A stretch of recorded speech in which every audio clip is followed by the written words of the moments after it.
विकसित भारत बिल्डकॉन के तहत जो प्रोजेक्ट दिए गए थे उसमें ईफा शासकीय ईफा उच्चतर माध्यमिक विद्यालय की शिक्षिका मैडम गीता गोस्वामी और उनकी टीम मेंबर में हैं बॉबी अहरवार, मनमोहन सिंह यादव ने मिलकर एक प्रोजेक्ट तैयार किया है।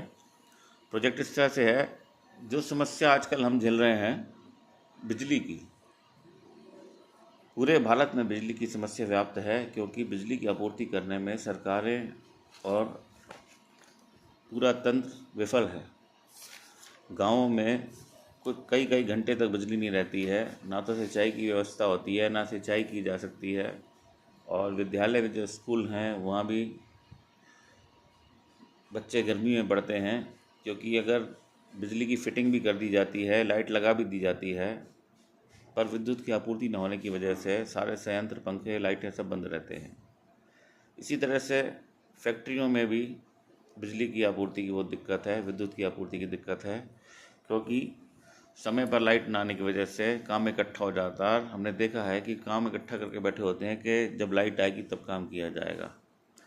इस तरह की परेशानी को फेस करते हुए दिमाग में ये आता है कि एक विद्युत का ऐसा साधन होना चाहिए जो कि अक्षय हो, हमेशा के लिए चलाया जा सके, परमानेंट हो। जैसे कोयले की बिजली है, कोयला का खनन न होने की वजह से, कोयले की आपूर्ति पूरी न होने की वजह से बिजली नहीं बन पाती है। पवन चक्की से भी ऊर्जा उतनी नहीं बनाई जा सकती, क्योंकि इतने मैदानों की और पहाड़ों की आवश्यकता है जहाँ पर उसको निर्मित किया जाता है। उसके अलावा जल विद्युत भी उतनी नहीं बनाई जा पा रही। समुद्र तट पर भी ऐसे संयंत्र बनाने में असफल रहे हैं, और बड़े बड़े वाटरफॉल की कमी होने की वजह से, पानी की कमी होने की वजह से उतनी नहीं बन पाई हैं। तो एक जो सौर ऊर्जा का एक साधन है, ये एक ऊर्जा का अक्षय साधन है। इसके जरिए अगर बिजली बनाई जाए तो हम भारत की कौन सी थीम थी अपनी, आत्मनिर्भर भारत की ओर जा सकते हैं। अपनी बिजली खुद बनाएं, अपने घर को भी रोशन करें, अपने पड़ोसियों को भी रोशन करें।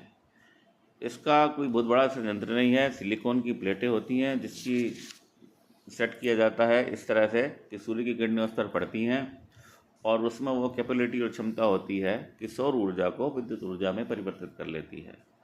जब सौर ऊर्जा विद्युत ऊर्जा में परिवर्तित हो जाती है तो उसको डायरेक्ट भी इस्तेमाल किया जा सकता है, और इसके अलावा इसको बैटरी में संचय करके भी रखा जा सकता है, और समय आने पर इसका प्रयोग किया जा सकता है। यही हमारा प्रोजेक्ट है, और इसी थीम पर हमने इसको बनाया है, ताकि घर घर बिजली रहे, गांव गांव बिजली रहे, हर एक उद्योगों की बिजली की कमी ना रहे। सभी अपने घरों में, उद्योगों में, विद्यालयों में और खेतों में यही सौर ऊर्जा संयंत्र लगाएं और विद्युत की आपूर्ति को पूर्ण करें। जय हिंद।